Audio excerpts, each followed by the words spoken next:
آج دنیا میں یہود کوشش کر رہے ہیں پوری دنیا کو کنٹرول میں لینے کی. اس کی وجہ یہ ہے کہ سب سے قدیم آسمانی مذہب یہودیوں کا ہے اور اللہ نے ان کو بہت بڑی حکومت دی تھی. میں نے بتایا نا کہ دنیا میں جو خاندانی حکومتیں رہی ہیں وہ مذہبی ہی رہی ہیں. 3 مذہبوں نے دنیا میں دادا گیری کی ہے, بدماشی جسے کہتے ہیں, جائز بدماشی. ایک یہود نے کی ہے, پوری دنیا کو فتح کیا انہوں نے. پھر اللہ نے عیسائیوں کو غلبہ دیا, انہوں نے یہودیوں سے سارے علاقے چھین کے ان پہ حکومت. پھر اسلام جب دنیا میں آیا تو جو کام پہلے یہودیوں نے کیا تھا پھر ان کے ساتھ عیسائیوں نے کیا, تو پھر عیسائیوں کے ساتھ کس نے کیا؟ مسلمانوں نے. اچھا, کمال کی بات یہ ہے کہ مسلمانوں کی یہودیوں سے لڑائیاں نہیں ہوئی ہیں, بہت کم, صرف نبی کے دور میں تو ہوئیں وہ خیبر میں اور بنو قریظہ وغیرہ سے. اس کے بعد بڑی لڑائیاں مسلمانوں کی یہودیوں سے کبھی بھی نہیں ہوئی. سارا ٹاکرا عیسائیوں سے رہا ہے, کیونکہ عیسائیوں نے یہودیوں سے علاقے چھین لیے تھے, تو یہودی پھر رعایا بن کے رہتے تھے. لیکن ان کو اس بات کا غم ہے کہ یہ تو سارا ہمارا حساب کتاب تھا نا. تو قرآن میں اللہ نے بتایا ہے کہ تمہارے جو پیغمبر دنیا میں آئے وہ نیک اعمال کی بنیاد پہ اللہ نے ان کو دنیا میں حکومت دی تھی. تم نے ان کی معیت میں جہاد کیا, وہ جہاد جس کے پیچھے صحیح موٹیویشن ہوتی ہے, اس میں مجاہدین کو ایک پاور ملتی ہے. اور جب جہاد کے پیچھے صرف پیسہ رہ جائے, زمین اور حکومت رہ جائے, تو اس جہاد میں طاقت نہیں رہتی, بلکہ وہ جہاد ہی نہیں رہتا ہے. تو اب یہ لوگ کہتے ہیں ہمارے پیغمبر تھے سلیمان علیہ السلام, داؤد علیہ السلام. تھوڑا سی تاریخ بتا دیتا ہوں نا, پتہ ہی ہوگا لیکن نئے لوگ بھی آتے ہیں. ابراہیم علیہ السلام سے اصل میں تو تاریخ شروع ہوتی ہے نا, جو پیغمبروں کی جو ہمیں ملتی ہے. ویسے تو اس سے پہلے بھی پیغمبر آئے ہیں, لیکن جو دنیا میں زندہ قومیں ہیں ان کی ہسٹری کہاں سے ملتی ہے ہمیں؟ ابراہیم علیہ السلام. اس سے پہلے کی ہمیں ویسے کتابوں میں تو تھوڑا بہت تذکرہ مل جائے گا. من حیث القوم کوئی قوم نہیں ہمیں نظر آتی اب, کیونکہ وہ مذہب سارے یہودیت میں پہلے چلے گئے, اس کے بعد عیسائیت میں, اس کے بعد اسلام میں. تو ابراہیم علیہ السلام کا زمانہ آج سے تقریباً لگ بھگ 4000 سال پرانا زمانہ ہے. اوپر نیچے ہو سکتا ہے, کوئی پوری کیلکولیشن کسی کی نہیں ہے. تقریباً کتنا ہے؟ 4000 سال پرانا زمانہ. انبیاء آتے رہے تھے آدم علیہ السلام کے. اچھا, آدم علیہ السلام اور ابراہیم علیہ السلام میں کتنا ہے یہ نہیں پتا. اس میں اندازے لگائے جاتے ہیں کہ ہم سے آدم علیہ السلام کا زمانہ 10,000 سال پرانا ہے ہم سے, لیکن یہ کچھ بھی اس میں کوئی رائے نہیں قائم کی جا سکتی, کیونکہ کوئی تاریخ لکھنے والا تو تھا نہیں, وہ زمانے دنیا میں ختم ہو گئی ہیں. اب تو کوئی پرانی لاش ملتی ہے تو سائنسدان تحقیق کرتے ہیں کہ قبل مسیح ہے کہ بعد مسیح ہے. قاف میم لکھا ہوتا ہے نا, اب تو وہ بھی لکھنا چھوڑ دیا لوگوں نے, تو وہ اس سے پہلے کی بڑی بڑی تاریخیں. بہرحال تو ابراہیم علیہ السلام وہ نبی ہیں جن کو اللہ تعالیٰ نے بہت زیادہ نوازا تھا, کیونکہ بت پرست قوم کے خلاف کھڑے ہو گئے تھے. اور پھر ابراہیم علیہ السلام سے اللہ نے وعدہ کیا تھا آپ کی اولاد میں ہم نبوت کو جاری کریں گے. میں کافی لمبی پہلے بتا چکا ہوں, بہت شارٹ کروں گا تاکہ آج ہمارا یہ ٹاپک نہ رہ جائے. تو ابراہیم علیہ الصلوۃ والسلام کی اولاد میں حضرت اسحاق علیہ السلام پیدا ہوئے, دوسری زوجہ سے اسماعیل علیہ السلام پیدا ہوئے, اور اسحاق علیہ السلام کی اولاد سے پھر 2 زوجہ تھیں, حضرت سارہ اور حضرت ہاجرہ. تو حضرت ہاجرہ سے نبی صلی اللہ علیہ وسلم پیدا ہوئے 2000 سال کے بعد ان کی نسل میں, یعنی ایک ہی پیغمبر پیدا ہوئے حضرت ہاجرہ سے جو محمد صلی اللہ علیہ وسلم تھے, اور مکہ میں جو ان کی اولاد ٹھہر گئی تھی. اور ادھر جو شام, آپ نا میپ کو پڑھا کریں, میپ کے بغیر بہت سارے قرآن کے واقعات سمجھ میں نہیں آتے.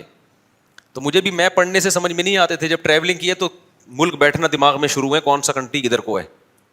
بہت سی چیزیں پڑھنے سے نہیں آتی, ٹریولنگ سے آتی ہیں. اب میں حیران ہوتا تھا یہ مسلمان فوجیں یورپ کیسے پہنچ گئی تھی یار اس زمانے میں. اب جب میں خود گیا تو مجھے خیال ہو جب میں پہنچ سکتا ہوں تو فوجیں نہیں پہنچ سکتی کیا؟ کیا خیال ہے؟ لیکن ہمارا ٹریک تو الگ تھا نا, تو وہ پتہ چلا وہ ادھر سے آئی ہیں افریقہ کی طرف سے. آپ وہ دیکھیں نا نقشہ تو پتہ چلتا ہے, وہ وہاں سے علاقے فتح ہوتے ہوتے ہوتے ادھر سے انہوں نے رائٹ پہ, آگے سمندر تھا تو رائٹ پہ ٹرن مارنا پڑا ان کو. رائٹ پہ ٹرن مارا, اٹلی میں گھسے, اٹلی سے آگے پھر جرمنی تھا, فرانس پہ آگے رک گئے تھے, ورنہ فرانس گیا تھا ہاتھ سے. تو وہ پھر آپس میں ہی بغاوت ہو گئی, آپس میں ہی لڑ پڑے تھے, ورنہ یورپ پہ مسلمانوں کا قبضہ ہو چکا ہوتا.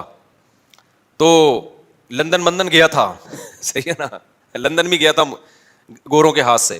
لیکن ہوا یہ کہ آپس میں پھڈا ہو گیا تھا, بغاوت ہو گئی, لڑائیاں ہو گئی 2 کمانڈروں کی. تو یورپ کو پھر چھوڑ دیا, پھر آپس میں الحمدللہ ایسا لڑے, آج تک کیا ہو رہا ہے اللہ کے فضل سے لڑ رہے ہیں الحمدللہ. ہے نا. اچھا, آج کا جو شام ہے پہلے اتنا نہیں تھا بلکہ یہ بڑا تھا.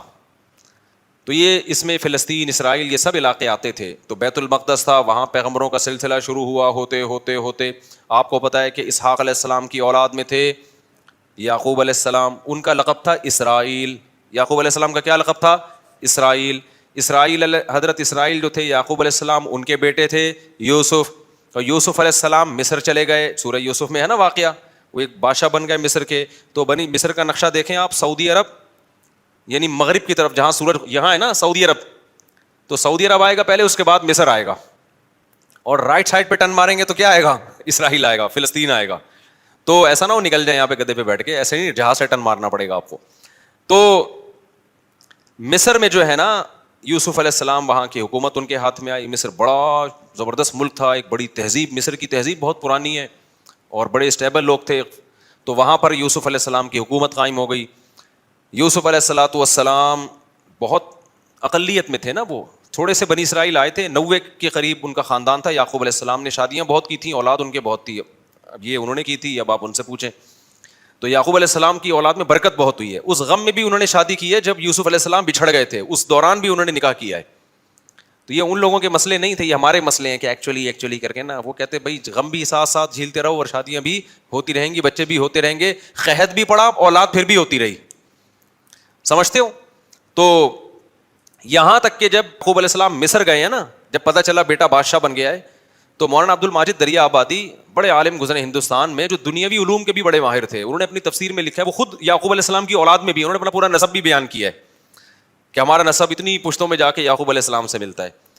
تو انہوں نے یہ لکھا ہے, جو بھی ان کی تحقیق ہوگی, وہ تورات انجیل کے بھی بڑے عالم تھے جو مولانا عبد الماجد دریا آبادی ہے نا, انگلش بھی بڑی اچھی تھی. مولانا شلوی تھانوی رحمۃ اللہ علیہ سے غالباً بیعت بھی تھے, وہ بیعت ہے تبھی وہ جگہ جگہ شیخ اور مرشد تھانوی کا لفظ استعمال کرتے ہیں. تو دنیاوی دینی دونوں علوم کے بڑے ماہر تھے, بڑی ریسرچ. انہوں نے لکھا ہے کہ 90 افراد تھے یعقوب علیہ السلام کی, صرف بیٹے, بیٹیاں, بہویں, داماد, یہ ملا کے ٹوٹل کتنے تھے؟ 90. ان کے اکلوتے سربراہ تھے. تو یہ 90 افراد ہجرت کر کے گئے ہیں کہاں؟ مصر کی طرف. یہ سارے بنی اسرائیل تھے. سمجھتے ہو گے نہیں سمجھتے؟ جب یہ وہاں گئے ہیں تو اللہ نے ان کو حکومت دی, لیکن تھے منورٹی میں, اقلیت میں تھے. حکومت تو آ گئی, مصر کی خدمت بہت کی, لوگوں میں ان کی عزت, لیکن ظاہر ہے جب آپ اقلیت میں ہوتے ہیں تو آہستہ آہستہ کمزور ہونا شروع ہو جاتے ہیں. غیر قوموں میں حسد ہوتا ہے کہ یہ دوسرے ملک سے آئے ہوئے ہم پہ کیوں حکومت کر رہے ہیں, یہ ادھر سے آئے ہوئے لوگ. اچھا تہذیب ان کی اچھی تھی, مصریوں کو تو غیر مسلم تھے نا, بت پرست تھے وہ, تو بت پرستوں کی ان کے مقابلے میں کیا تہذیب ہوگی؟ پلہ کس کا بھاری تھا؟ تہذیب کے لحاظ سے ان کا بھاری تھا, لیکن اکثریت میں وہ تھے. تو پھر یہ تھوڑا تھوڑا دین سے دور ہونا بھی شروع ہو گئے. جب دین سے بھی دور ہو رہے ہیں, آپ اقلیت میں بھی ہیں, تو آہستہ آہستہ دوبارہ مصریوں کا غلبہ ہونا شروع, اور قوم پرستی کا نعرہ لگایا گیا. یہ بنی اسرائیلی ہیں, ہم قبطی ہیں, یہ غیر ہیں, یہ حالانکہ بھائی غیر ہیں, لیکن انہیں تمہیں بنایا کتنا ہے؟ تمہارے ملک کو قحط سے بچایا ان لوگوں نے, تمہیں تہذیب سکھائی, تمہیں ایمان دیا نا. یہ قوم پرستی انتہائی غلیظ اور بدبودار نعرہ ہے. تو بنی اسرائیل جب یہاں گئے ہیں, آہستہ آہستہ آہستہ حکومت ان کے ہاتھ سے نکلنا شروع, اور گناہوں میں بھی چالنا شروع ہو گئے. جائے جب حکومت میں آتے ہیں تو عیش و عشرت بھی بڑھتا ہے. بالآخر فرعون, اس زمانے میں مصر کا جو بھی بادشاہ اس کو فرعون ہی کہا جاتا تھا, تو وہ والا فرعون جس کا قرآن میں تذکرہ ہے, وہ ان پر بالآخر غالب آ گیا. اور وہ ہے ویسے ہی تحریکیں چلنا شروع ہو گئیں جیسے مودی صاحب کی تحریکیں. یہ اقلیت میں ان کو مارو, ان کو پیٹو, ان کو یوں کرو, ان کو یوں کرو, جو ہندوستان میں مسلمان بیچاروں کے ساتھ ہو رہا ہے اس وقت. تو ظلم شروع ہوا فرعون کا, اور قرآن کہتا ہے کہ ایسا سخت ظلم بنی اسرائیل کے اوپر کہ یقتل ابناءہم ویستحیی نساءہم, مردوں کو قتل کر دیا جاتا تھا, عورتوں کو چھوڑ دیا جاتا تھا, تاکہ ہم ان سے اپنی نسل ان سے پیدا ہو ہماری, یا ان کو ہم لونڈی بنائیں, غلام بنائیں. تو فرعون کو کہیں خواب آیا کہ میری, وہ نجومیوں نے نہیں بتایا تھا, نجومی جھوٹ بولتے ہیں, نجومیوں کو کچھ بھی نہیں پتا ہوتا.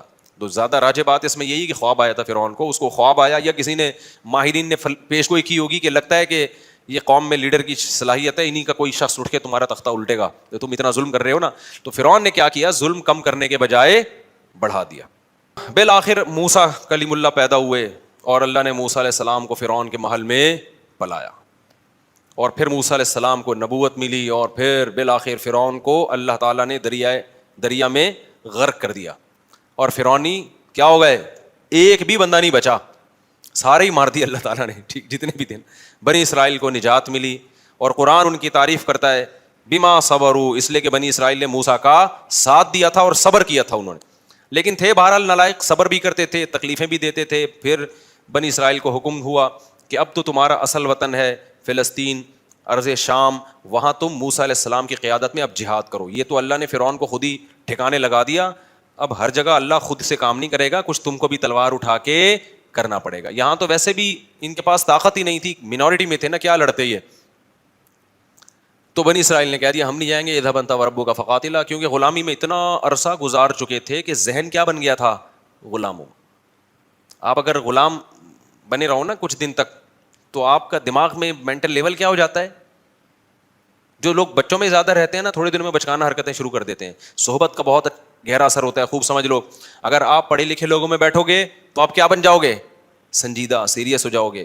آپ اگر ہر وقت مسخروں کے ساتھ بیٹھو گے تو چھچھورے بن جاؤ گے. آپ سنجیدگی آپ میں سے ختم ہو جائے گی. آپ علماء, بزرگوں, صلحاء کے ساتھ بیٹھو گے, اللہ کی محبت آپ کے اندر پیدا ہو جائے گی. دنیا پرستوں میں ہر وقت بیٹھو گے, جو ہر وقت مال و دولت کی باتیں کرتے ہیں, اتنی گاڑی, اتنی پیسہ, بحریہ ٹاؤن, فلانا, آپ کی نظر میں دنیا کی ہوس اور لالچ پیدا ہو جائے گی. یہ انسان کی نیچر ہے. تو اچھے لوگوں کے ساتھ بیٹھا کرو, سمجھتے ہو. تو اللہ تعالیٰ نے بنی اسرائیل کو حکم دیا, بنی اسرائیل نے جہاد نہیں کیا. اللہ کو غضب آیا اور موسیٰ علیہ السلام نے بد دعا بھی کی, اور اللہ نے کہا یہ زمین ان پر حرام ہے. 40 سال تک وادی تیہ میں اسی طرح سے یہ تڑپتے رہیں گے. 40 سال تک. وہیں موسیٰ علیہ السلام کا انتقال بھی ہو گیا, اور وہ 40 سال تک وادی تیہ میں بہکتے رہے. پھر اس کے بعد نئے پیغمبر آئے, اور پھر اس کے بعد نئے پیغمبر کی معیت میں انہوں نے جہاد کیا. جب انہوں نے جہاد کیا تو قرآن نے اس کا بھی واقعہ اللہ تعالیٰ نے قرآن میں بیان کیا ہے سورہ بقرہ میں. تو جب ان کا جہاد ہوا ہے نا, تو ان کی فوج, ان کے جو کمانڈر تھے ان کا نام تھا طالوت. وہ پیغمبر ہی نے ان کو بنایا تھا کمانڈر, وقت کے نبی نے, لیکن وہ غریب تھے. بنی اسرائیل نے اس پہ بھی اعتراض کیا, غریب آدمی ہمارا امیر کیوں بن رہا ہے. تو ان کو بتایا گیا بھائی اس کے پاس نالج زیادہ ہے اور صحت اچھی ہے. کمانڈر کے لیے پیسہ ہونا ضروری نہیں ہے, نالج, جنگ لڑنے کا تجربہ زیادہ ہو. دیکھو اللہ تعالیٰ دنیا کو اسباب سے چلاتے ہیں. علماء نے بیان کیا ہے جنگ کے کمانڈر بنانے کے لیے یا ملک کا صدر وزیر اعظم بنانے کے لیے 2 بندے ہیں آپ کے پاس. ایک بہت نیک ہے, نالج اور تجربہ نہیں ہے اور اس کو پتہ نہیں ہے کیا کرنا ہے, اور ایک برا ہے لیکن اس کے پاس ایکسپیرینس ہے, صلاحیت ہے. تو برے کو بنایا جائے گا, نیک کو نہیں بنایا جائے گا. تو پیغمبر نے طالوت کو امیر بنا دیا اور کہا کہ اللہ کے حکم پہ بنا رہا ہوں. لوگوں نے کہا یہ تو پیسے ہی نہیں ہے ان کے پاس, غریب آدمی. تو پیغمبر نے کہا اس کی غربت کو مت دیکھو, اس کی صحت بھی ہے. لڑائی کے لیے کیا چاہیے, صحت چاہیے. کمانڈر ہونے کے لیے جگرا چاہیے, صحت, کانفیڈینس, دل مضبوط. اور دوسرا علم ہے, اس کے پاس نالج ہے, نقشوں کا پتہ ہے, کدھر سے جانا ہے, کدھر سے ٹن مارنا ہے, دشمن کے حملے کیا ہوتے ہیں, ان کی چالوں کو سمجھتا ہے یہ. لہذا یہ طالوت کیا بنے گا, یہ تمہارا کمانڈر بنے گا. سمجھتے ہو کہ نہیں سمجھتے ہو. تو طالوت کو بنا دیا گیا, بولو, کمانڈر. اسی طالوت کی فوج میں حضرت داؤد تھے جو ابھی تک پیغمبر نہیں بنے تھے. بنی اسرائیل کی ایک عام فرد تھے اور حضرت یعقوب علیہ السلام کی اولاد میں تھے, ظاہر ہے بنی اسرائیل میں سے تھے. اب کیا ہوا ہے کہ جب یہ لشکر گیا ہے لڑنے کے لیے تو یہ بہت تھوڑے تھے اور دشمن بہت زیادہ. تو اللہ نے ان کو امتحان میں ڈالا, کیونکہ اسباب کی دنیا میں بڑا مشکل تھا. تو اللہ چاہتے تھے اسباب تو ہے نہیں تو تقویٰ تو ہونا کم از کم. اسباب بھی نہیں ہے, تقویٰ بھی نہیں ہے, تو پھر کس چیز کی فتح ملے گی بھائی, اللہ کی مدد کیوں آئے گی. افغانستان میں طالبان نے امریکہ کو بھگا دیا نا, تو اسباب تو نہیں تھے, لیکن اس اسباب کی تلافی کس چیز نے کی ہے, اللہ کے خوف نے, آخرت کی لالچ نے. تو دونوں ہی چیزیں نہ ہوتی تو پھر پلڑا کس کا غالب تھا. اللہ کہتا ہے وہ بھی ایسے ہی, تم بھی ویسے ہی, تو پاور تو اس کے پاس ہے, تو تمہیں کس بات کی میں فتح عطا کروں. سمجھتا نہیں ہے نا بات کو. تو دونوں ہی چیزیں اگر مارکیٹ سے شارٹ ہوں تو پھر میرے بھائی گھر پہ آرام سے بیٹھ کے اللہ اللہ کرنا چاہیے, بڑے بڑے کاموں کا نہیں سوچنا چاہیے. تو خیر, اب کیا تھا, اللہ میاں نے ان کو آزمایا کہ ان کا تقویٰ چیک کرنا ہے. تو پیغمبر نے ان کو بتا دیا, طالوت کو بتا دیا, اور طالوت نے پھر لوگوں کو بتا دیا کہ بھائی دیکھو یہ پانی آئے گا, نہر آئے گی, شدید پیاس لگے گی, لیکن اس نہر سے پانی پینا نہیں ہے, برداشت کرنا ہے اللہ کے لیے. جس نے پانی پی لیا تو اس کا مجھ سے کوئی تعلق نہیں ہے, جو پانی نہیں پیئیں گے وہ میرے ہیں. یہ بڑی آزمائش تھی. قرآن کہتا ہے بنی اسرائیل میں اکثر نے پانی پی لیا. اکثر نے کیا کر لیا, پانی پی لیا, گناہ کیا, اللہ کی نافرمانی کی. اس کا نتیجہ یہ نکلا, آخر جو دشمن جو تھا نا, اس کے کمانڈر کا نام تھا جالوت. وہ بڑا پاورفل آدمی, اس کے پاس بڑی فوج تھی. تو اس گناہ کی نحوست یہ ہوئی کہ جن نے پانی پیا انہوں نے کہہ دیا کہ ہم میں اس سے لڑنے کی طاقت نہیں, ہمارے حوصلے پاس بھائی, یہ بہت بڑی جماعت ہے, ہم نہیں لڑ سکتے, نکلو بھاگو. اس سے کیا پتہ چلتا ہے, جہاد میں, جنگ میں گناہ جو ہے نا اللہ کی نافرمانی اس کی نحوست پڑتی ہے. صرف جہاد میں نہیں, جو بھی بڑے کام ہے نا حوصلے والے کام, وہ حوصلے والے کام گناہگار لوگ نہیں کر پاتے, وہ پرہیزگار لوگ کر پاتے ہیں. خوف ہوتا ہے نا گناہ سے بچتا ہے, اس کی ایک الگ سے موٹیویشن ملتی ہے انسان کو, حوصلہ ملتا ہے اللہ کی طرف سے. گناہگار لوگوں کے حوصلے کیا ہوتے ہیں؟ پست. وہ مشکل موقعوں پہ پتلی گلی سے بول لیا کرو نا زبان سے, یار نکل جاتے ہیں. جب مشکل موقع آئیں گے نا نکل لے گا پتلی گلی سے. تو انہوں نے بھی یہی کیا. وہ اب اور مشکل ہو گئی. جنہوں نے پانی نہیں پیا تھا وہ کیا تھے؟ بہت تھوڑے. وہ اور تھوڑے رہ گئے. ان کے تو حوصلے پست ہو گئے. لا طاقت لنا اليوم بجالوت وجنودی, ہم میں جالوت اور اس کے لشکر سے لڑنے کی پاور نہیں ہے. اب ہونا کیا چاہیے تھا کہ جو تھوڑے سے رہ گئے تھے وہ اپنے کمانڈر طالوت سے جا کے کہتے کہ حضرت ہم تو پورے لشکر کو دیکھ کے آئے تھے کہ یہ سب لوگ ہمارے ساتھ ہیں, جب آدھے سے زیادہ لوگوں نے حوصلے پست ہو گئے ہیں تو کائنڈلی اب ہمارا لڑنا بنتا نہیں, اب ہمیں بھی یہ مروائیں گے, لہذا اب ہم اکٹھے کیا کرتے ہیں, یہاں سے واپس چلتے ہیں, عزت اسی میں. لیکن نہیں, انہوں نے گناہ کیا تھا نا, اس کی نحوست. انہوں نے نیکی کی تھی, پیاس کے باوجود پانی نہیں پیا. یہ تعویل نہیں کی کہ یار پانی پئیں گے تو لڑیں گے نا, نہیں بھائی, جب اللہ نے کہہ دیا پیاسے لڑو تو بس اللہ فتح دے گا اسی میں. تو تقویٰ تھا تو اس کی برکت ان کے حوصلے پست ہونے کے بجائے بڑھ گئے. انہوں نے کہا تھوڑے سے ہیں, لڑیں گے انشاءاللہ. اور پھر کہنے لگے جو نہیں لڑنا چاہ رہے تھے, پست ہو گئے تھے ان کے حوصلے, ان کو بھی حوصلہ دلانے لگے. کم من فئۃ قلیلۃ غلبت فئۃ کثیرۃ باذن اللہ. بھائی تاریخ اٹھا کے دیکھو کتنی مرتبہ ایسے ہوا ہے, بہت تھوڑی تھوڑی جماعتوں کو اللہ نے بڑی بڑی جماعتوں پہ غلبہ دیا ہے, اور اللہ صبر کرنے والوں کے ساتھ ہے. ان کمبختوں کی سمجھ میں آیا نہیں آیا, اس سے تاریخ کیا ہے, خاموش.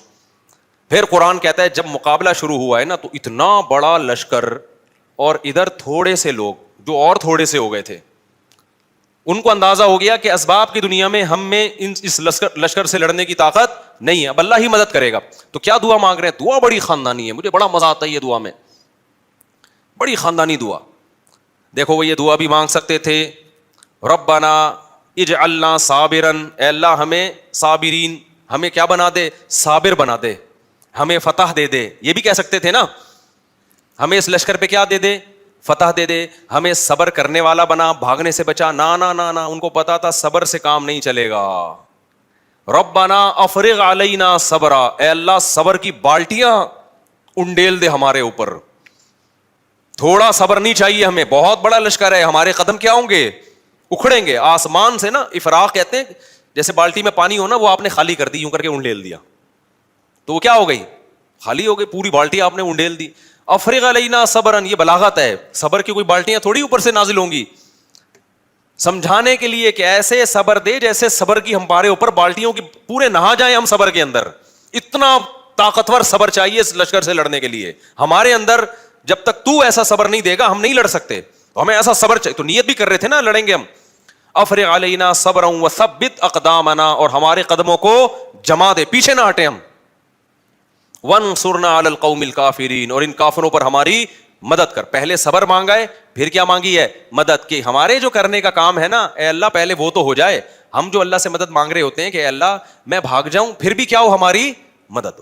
تو اب انہوں نے کیا دعا مانگی اللہ سے, یہ سمجھنے کی ہے. انہوں نے ڈائریکٹ یہ نہیں کہا اللہ ہمیں ہماری مدد کر, پہلے کہ اللہ ہمارے قدم تو جما, کیونکہ جن کے قدم جمتے ہیں مدد انہی کے ساتھ ہوتی ہے, بھگوڑوں کے ساتھ مدد نہیں ہوتی.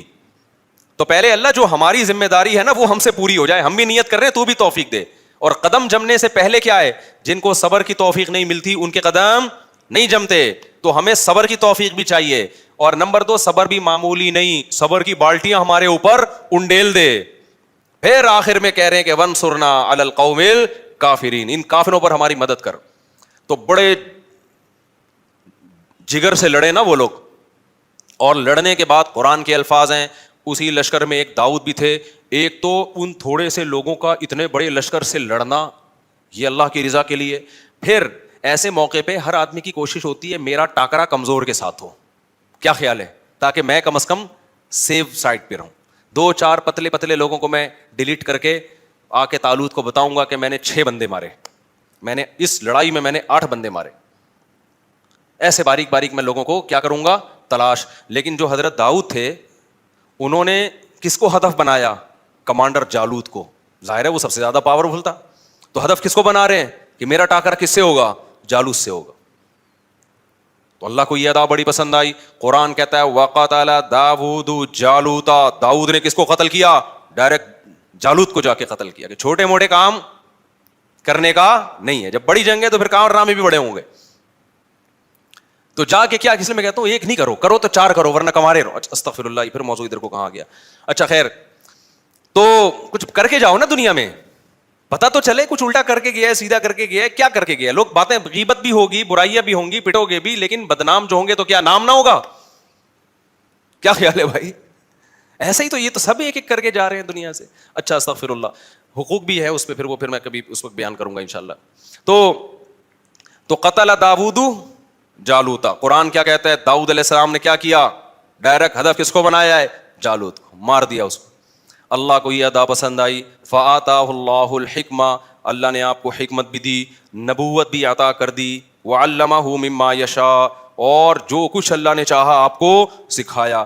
اب اس واقعے کے بعد بنی اسرائیل کے کمانڈر کون بن گئے؟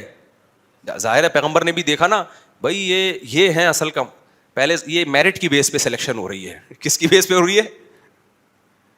بولو نا. کوٹا سسٹم نہیں تھا بنی اسرائیل میں اس زمانے میں کہ ہمیں کمانڈر بنانے کے لیے بنی اسرائیل کے وہ کتنے تھے ان کی جماعتیں؟ 12 قبیلے تھے نا.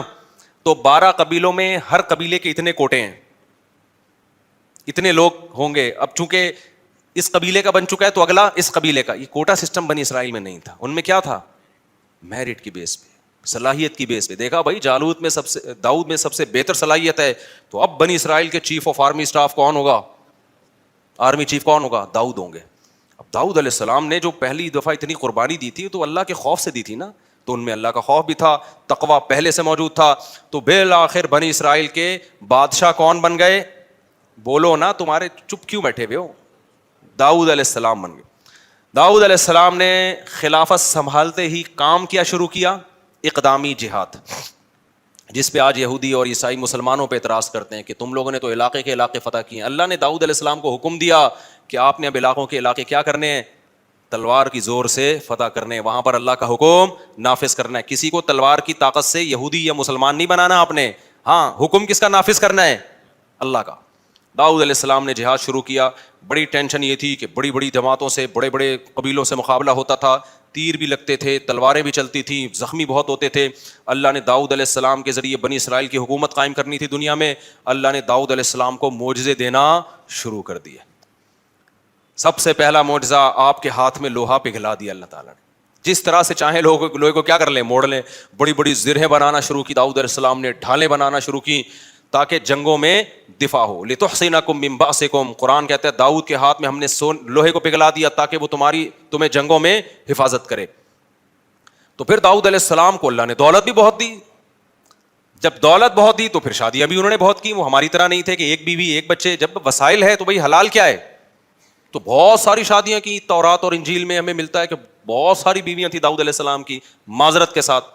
سمجھتے ہو, انہوں نے معذرت کے ساتھ نہیں کی, میں آپ سے معذرت کر رہا ہوں کہ میں بیان کیوں کر رہا ہوں.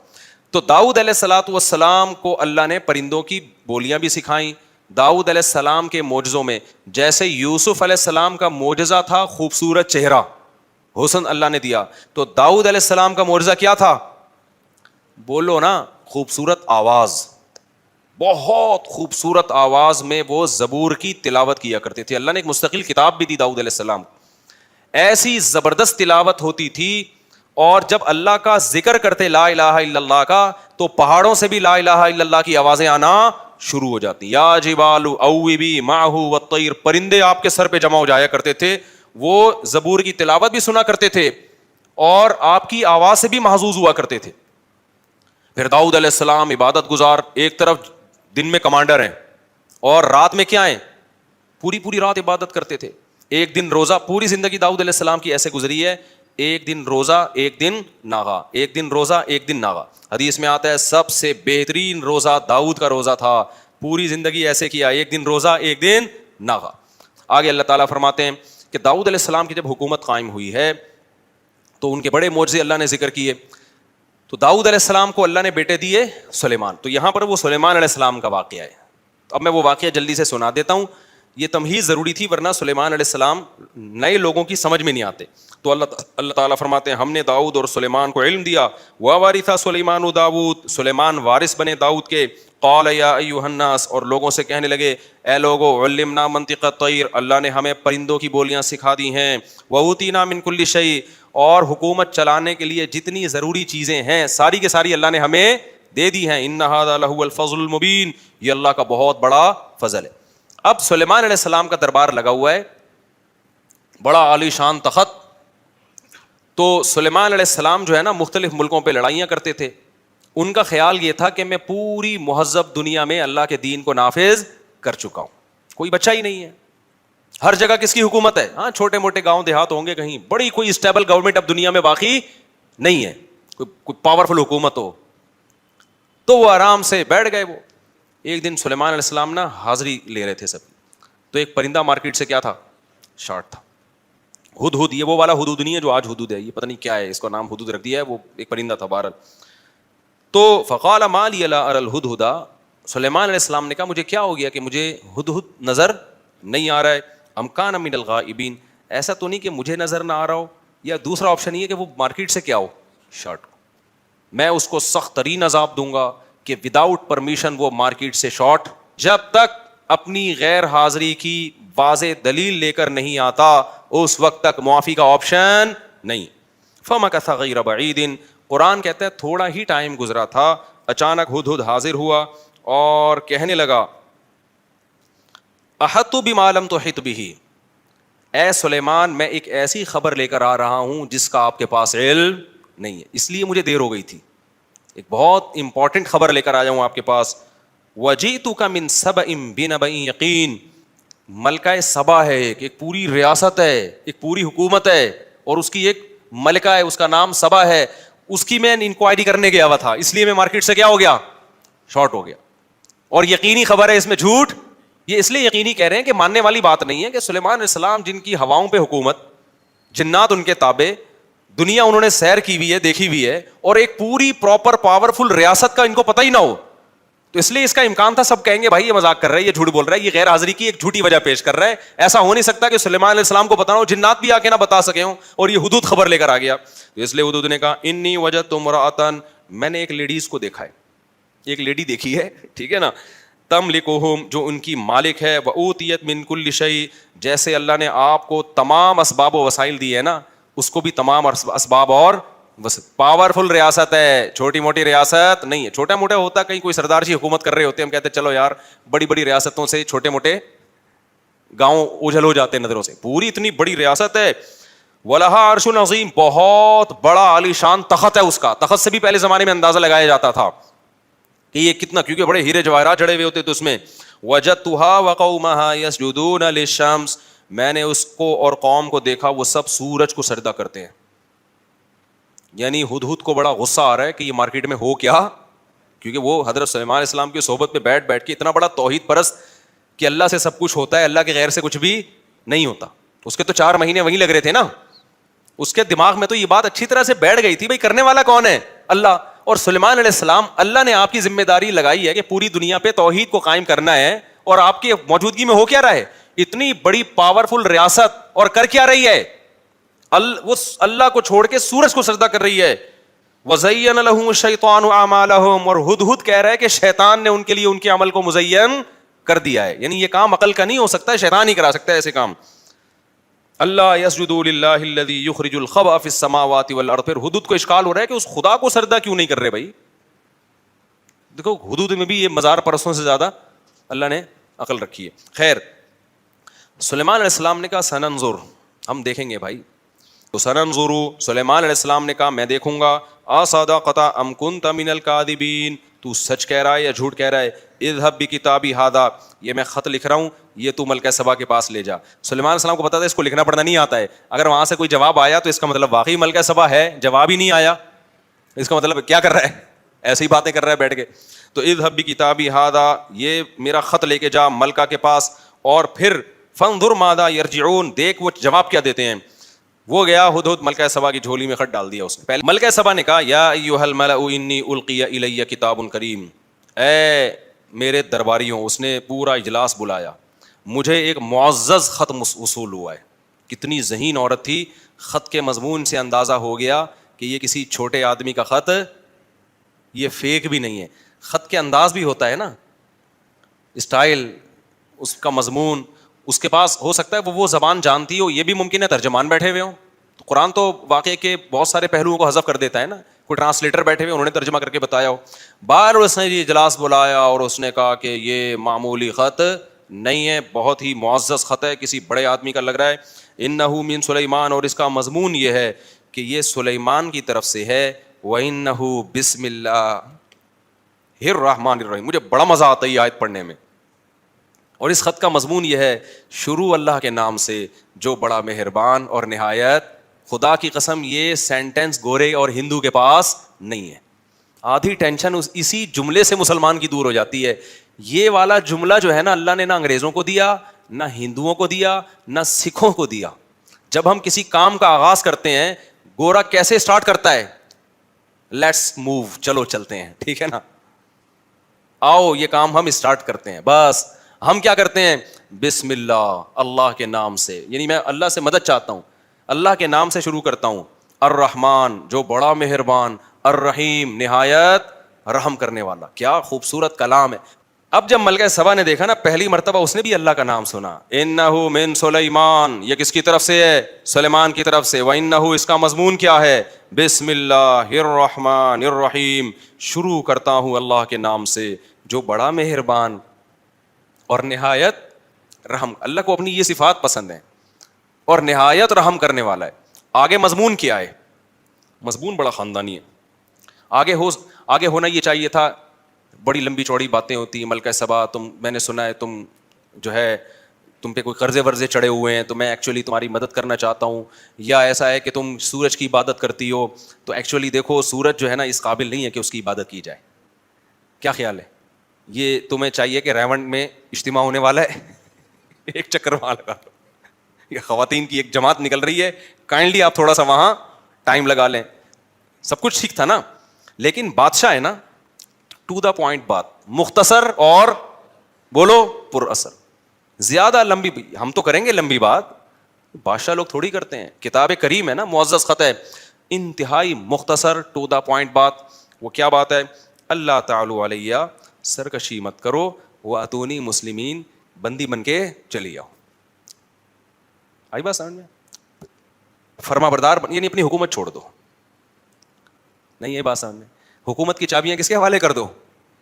ہمارے حوالے کر دو. فوج کس کے حوالے کر دو؟ ہمارے حوالے کر دو. عزت کے ساتھ یہ کام کر لو گے تو زیادہ اچھا ہو جائے گا. ورنہ پھر ہوگا تو بعد میں بھی, لیکن وہ آپ کی صحت کے لیے کیا ہوگا. وہ جب پاور ہوتی ہے نا تو اس اسٹائل میں بات کی جاتی ہے. سلیمان علیہ السلام کے پاس پاور تھی, ملکہ سبا بھی پاورفل تھی, وہ بھی طاقت کے نشے میں تھی. تو سلیمان علیہ السلام نے اس سے کیا کہا؟ مضمون اتنا ہے, اللہ تعالی علیہ, سرکشی مت کرو, واتونی مسلمین, مسلم بن کے, فرما بردار بن کے چلی آؤ. باقی باتیں ہمارے محل میں انشاءاللہ ہوں گی. تو قالت یا ایھا الملأ افتونی فی امری, اس نے فوراً اجلاس بلایا. یہ اس کی ذہانت کا پہلا پوائنٹ ہے. فوراً فیصلہ نہیں کیا کہ بھائی یہ بات کیسے کر رہے ہیں یار, یہ کوئی بات کرنے کا انداز ہے. بندی بن کے چلی آؤ, ٹھیک ہے نا, اللہ کے نام سے جو بڑا مہربان نہایت رحم کرنے والا. ہم تو سورج کو مانتے ہیں, سورج کا تو کہیں تذکرہ ہے ہی نہیں. ہم تو سورج کی عبادت کرنے والے لوگ ہیں, ان کا سورج کا تو تذکرہ ہی نہیں. چلو اللہ کا تذکرہ کیوں کر دیا پھر اگر سورج کا نہیں کرنا تھا. اور یہ کون سا اسٹائل ہے؟ اللہ تعالی علیہ, سرکشی مت کرو, فرما بردار بن کے چلی آؤ. بس فوراً فوجیں بھیجو, خط کو پھاڑا جیسے وہ ہرقل نے کیا تھا. تو فوراً جو ہے نا بس فیصلہ ہوگا. میزائلوں اور توپوں کا رخ کہاں کر دو؟ ادھر کو کر دو. نہ قرآن کیا کہتا ہے؟ امرہم شورا بینہم, اہل ایمان جب بھی اہم فیصلے کرتے ہیں تو پہلے کیا کرتے ہیں؟ مشورے. آپ بھی یہی کیا کریں. ما کنت قاطعۃ امرا, میں اس وقت تک فیصلہ نہیں کروں گی جب تک تم حاضر نہیں ہوگے اس میں مشورے میں. مطلب یہ نہیں ہے, یہ نہیں کہہ دیا کہ مجھے تو ایکچولی سمجھ میں ہی نہیں آ رہا, اب تم کرو جو فیصلہ کرنا ہے. تو بھائی ہم نے تمہیں اپنا باپ اس لیے تھوڑی بنایا کہ فیصلے ہم کریں گے بیٹھ کے. آج یہی ہو رہا ہوتا ہے بہت سی جگہوں پہ. جو امیر ہے, جو سردار ہے, جو قوم کا بڑا ہے, اس میں ڈیسیجن پاور ہی نہیں ہوتی. ادھر جا رہا ہے وہ اس کو سمجھا رہا ہے تو ادھر کو لڑک رہا ہے, وہ ادھر سمجھا رہا ہے تو ادھر کو لڑک رہا ہے, وہ ادھر سمجھا رہا ہے تو ادھر کو لڑک رہا ہے, وہ ادھر سمجھا رہا ہے تو ادھر کو لڑک رہا ہے. پھر پریشان ہو رہے ہیں میں کیا کروں. تو فیصلے کی پاور ملکہ سبا نے اپنے ہاتھ میں رکھی ہے. سارے بیٹھ گئے نا, فوج کے commander, chief of army staff اور نیوی, ایئر فورس, اس زمانے کی جو بھی ایئر فورس ہوگی, جو بھی اس زمانے میں فوجیں ہوا کرتی تھیں, سارے بڑے بڑے آفیسرز آ کے ملکہ سبا کے دربار میں آ کے, جنگ کے جو ماہرین تھے ظاہر ہے انہیں کو بلایا ہوگا نا, مشورہ ہمیشہ اس کے اہل سے لیا جاتا ہے. تو وہ کہنے لگے نحن اولو قوت و اولو بأس شدید.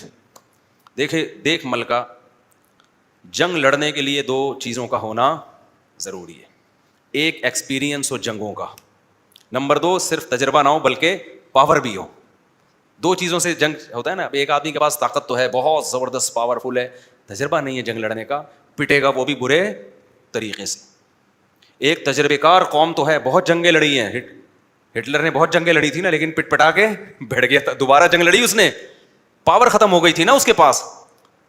اب جب ہٹلر رشیا سے شکست کھا کے واپس ہوا ہے تو لوگ اس کے پاس جاتے کہ سر ہم 3ری جنگ عظیم کا آغاز کرنے والے ہیں, آپ کا ایکسپیرینس بہت ہے تو آپ کو اپنا خلیفہ بنا رہے ہیں.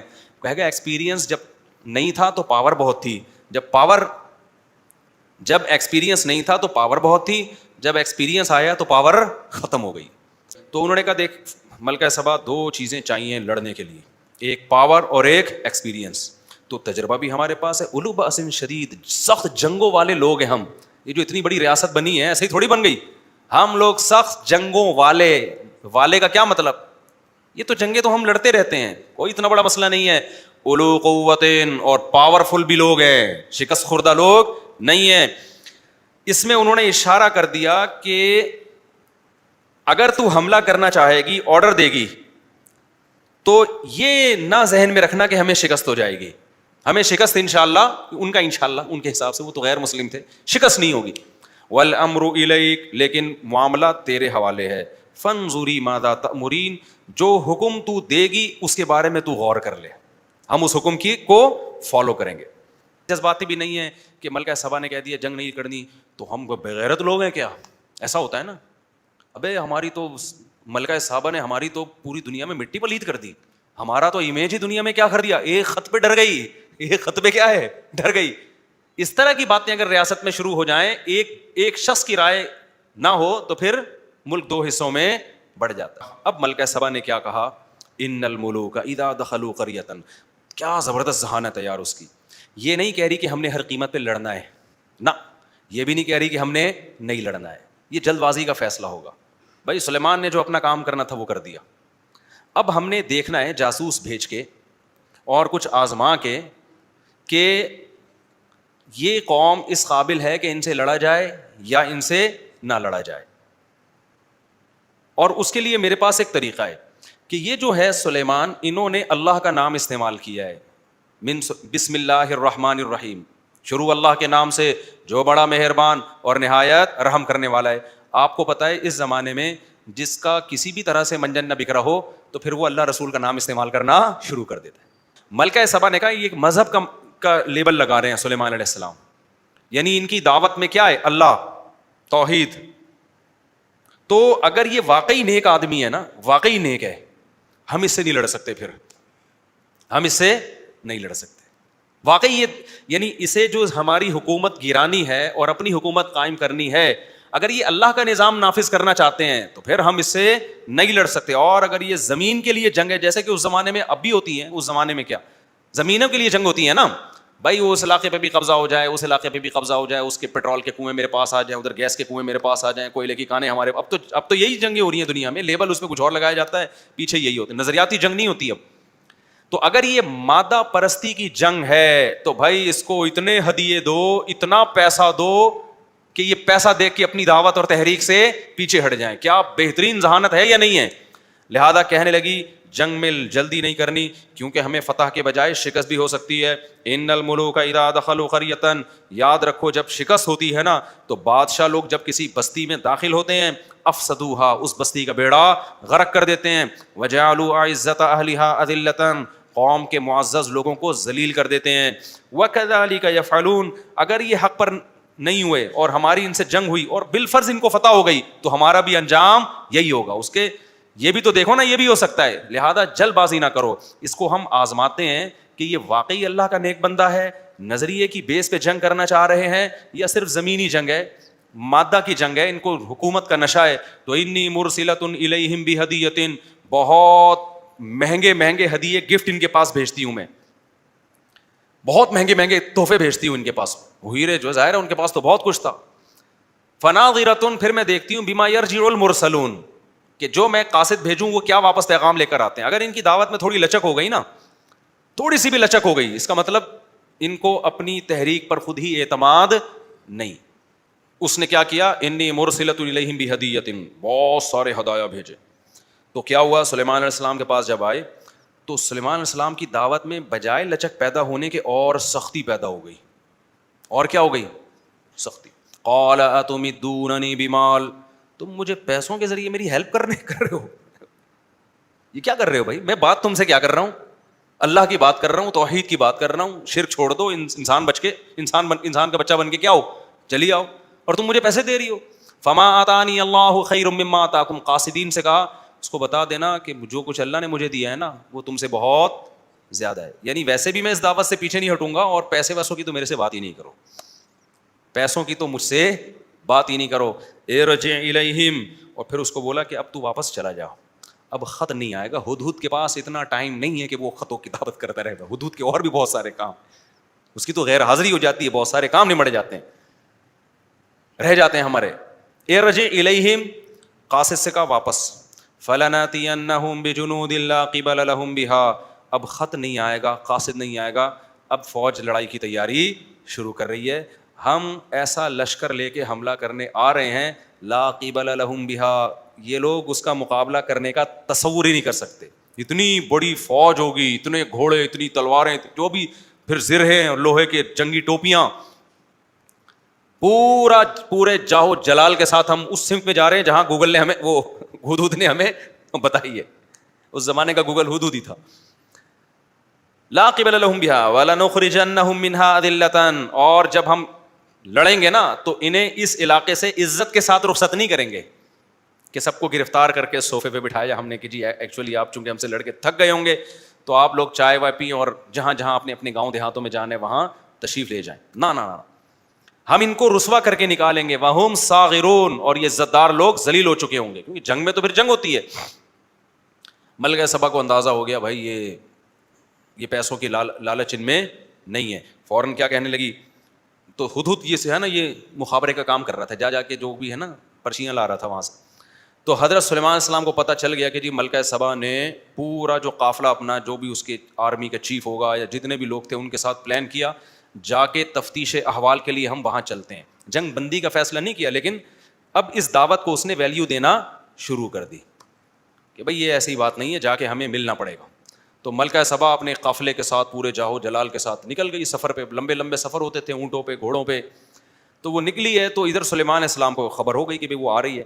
تو سلیمان علیہ السلام نے سوچا اب یہاں حکمت کہ اس کو معجزے دکھائے جائیں, کیونکہ مقصد کسی کی گردنیں اڑانا, خامخواہ میں مارنا پیٹنا نہیں ہے. مقصد تو یہ ہے کہ بھائی دعوت سننے کے لیے تیار تو ہو نا, جب تیار ہو تو پھر ہم اس کو دکھائیں گے معجزے. اور ظاہر ہے معجزے پیغمبروں ہی کے ہاتھ پہ ظاہر ہوتے ہیں. تو اس وقت ارادہ کیا سلیمان علیہ السلام نے 2 معجزے دکھانے کا. ایک یہ کہ اس کا تخت اس کے آنے سے پہلے یہاں آ جائے, وہ دیکھ کے حیران ہو جائے کہ بھائی یہ کیا, یہ یہاں کیسے آ گیا, یہ تو اللہ ہی کا کام ہو سکتا ہے, یہ مخلوق کے بس میں نہیں ہے. دوسرا, ایسا بہترین شیشے کا فرش بنایا, اتنا خوبصورت تھا کہ وہ دیکھنے میں تالاب لگتا تھا, پانی لہریں تھیں اس میں.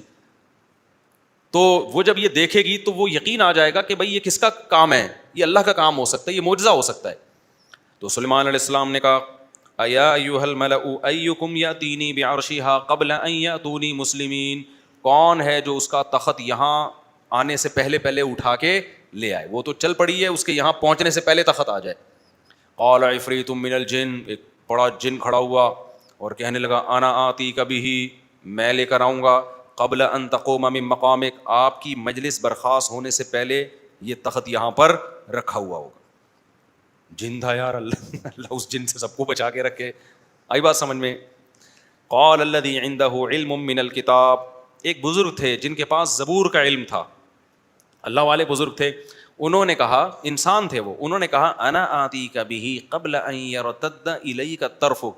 حضرت یہ کہہ رہا ہے کہ میں اس کے یہاں پہنچنے سے پہلے لاؤں گا, یہ جن ہے, آپ کی پلک جھپکنے سے پہلے آپ کے سامنے تخت حاضر. یہ کہا اور تخت حاضر, کیونکہ پلک جھپکنے میں تو بس کہنے کی دیر لگتی ہے نا, اور تخت کیا تھا؟ بولو، حاضر. اٹ از کالڈ کرامت. اس کو تو وہ کہہ رہے ہیں یہ میرے رب کا فضل ہے. لیبلونی، وہ مجھے آزمانا چاہتا ہے. اشکر ام اکفر، کہ میں شکر ادا کرتا ہوں یا ناشکری.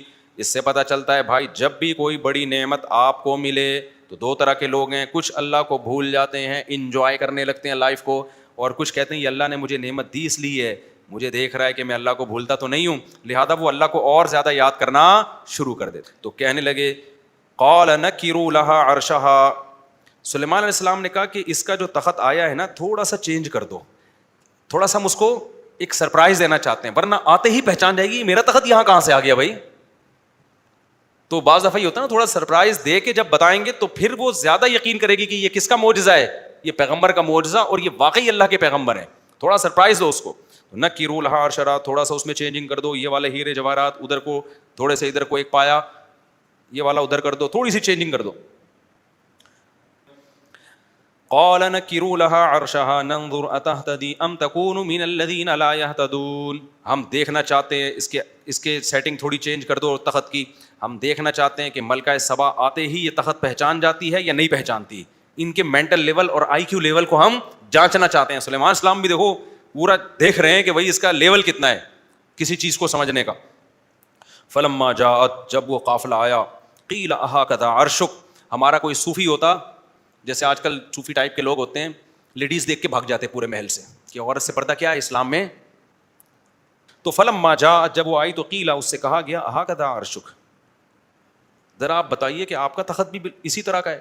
قالت کأنہ ہو، یہ بھی اس کی ذہانت ہے، یہ بھی نہیں کہا کہ وہی ہے، کیونکہ یہ تو پاسبل ہی نہیں تھا وہاں سے تخت اٹھا کے کیسے آ جائے، اور ظاہر ہے کچھ چینجنگ بھی ہو چکی تھی، لیکن یہ بھی نہیں کہا کہ یہ وہ نہیں ہے، کیونکہ بالکل وہی ہے.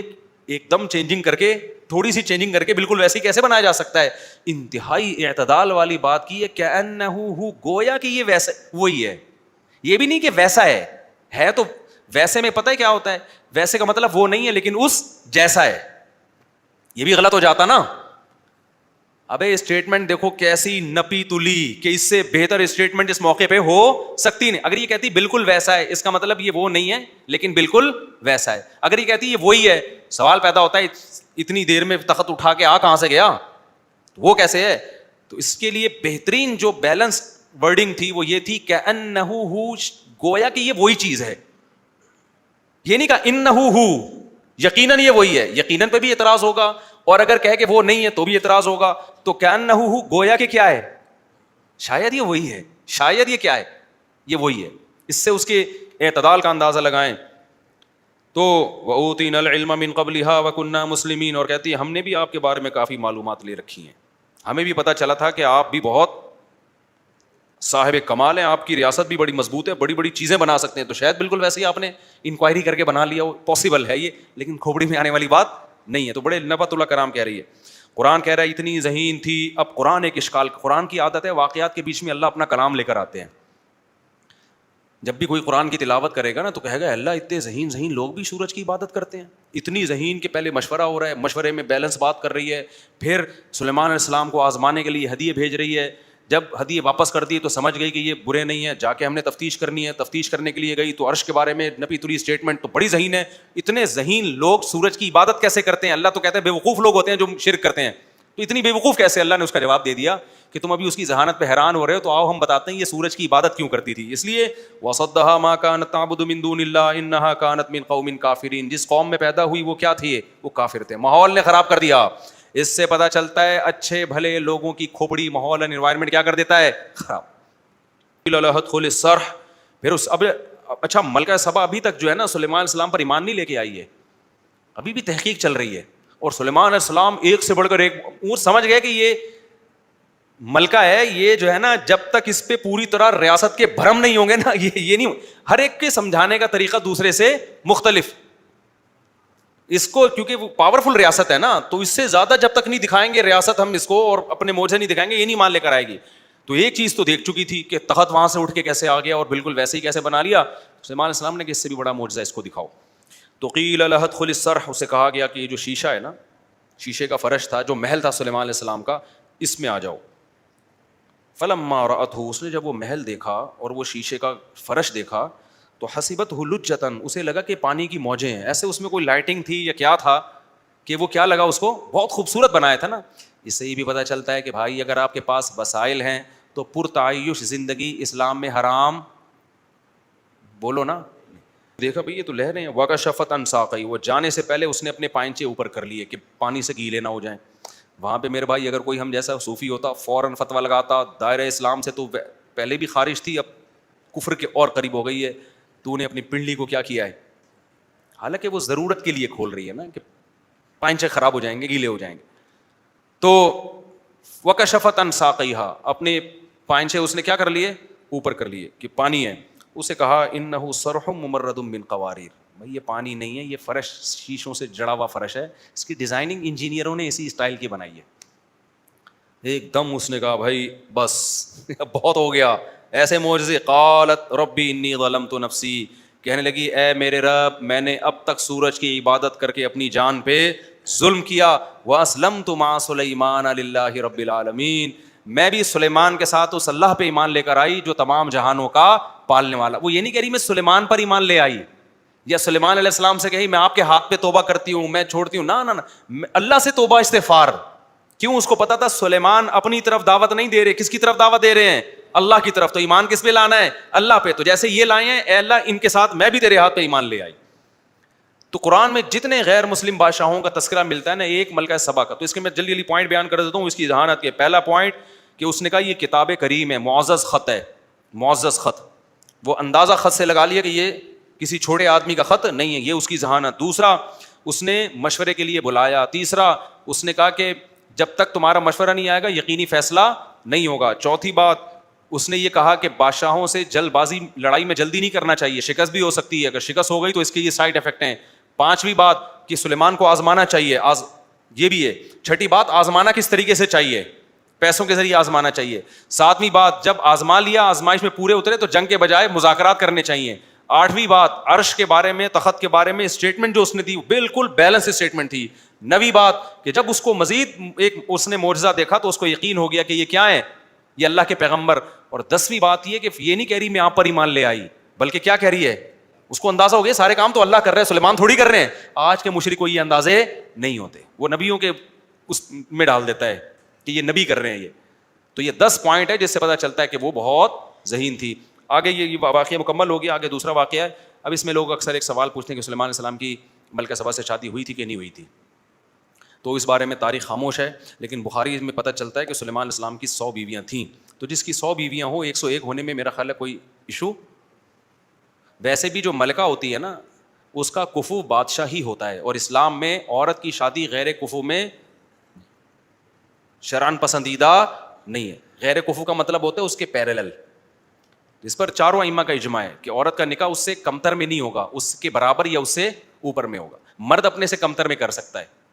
تو اب جو ظاہر ہے ملکہ ہے اور اتنی پاورفل ریاست کی ملکہ ہے، اگر اس کا ہسبینڈ اگر وہ میرڈ تھی تو ہسبینڈ اس پورے واقعے میں ہمیں کہیں مکھنچو کہیں نظر نہیں آ رہا. وہ بندہ گیا کہاں؟ ورنہ وہ بھی آتا نا. کیا خیال ہے؟ تو ہمیں وہ مارکیٹ سے کیا لگ رہا ہے؟ شارٹ. اس سے پتہ چلتا ہے ان میرڈ تھی. تو اب اگر ان میرڈ تھی تو یہ ہو نہیں سکتا کہ سلیمان علیہ السلام کے علاوہ اس نے کہیں شادی کی ہو. تو یہ بھی اب اس سے بھی اندازہ ہو جاتا ہے کہ نکاح کرنا اس جائز نعمتوں میں سے ہے جو اللہ نے پیغمبروں کو جس میں بہت زیادہ وسعت دی تھی. تو اس میں یہ کہنا کہ عیاش ہے اور یہ اس کا کام شادیوں کے علاوہ کچھ بھی نہیں ہے، جب اپنے خرچے پہ کر رہا ہے اور سامنے والے کی مرضی سے کر رہا ہے تو جو نہیں کر رہا اس پہ تو اعتراض ہونا چاہیے، اس پہ طرز پہ آنا چاہیے، اس کے لیے قرآن خوانیاں بھی ہونی چاہیے، اس کا چہلم بھی ہونا چاہیے، اس کا سوہم بھی ہونا چاہیے. جو کر رہا ہے تو اس کو یہ بتاؤ کہ یہ پیغمبروں کی سنت ہے. تو بظاہر یہی لگتا ہے کہ سلیمان علیہ السلام نے حضرت جو ملکہ سبا سے شادی کر لی ہوگی.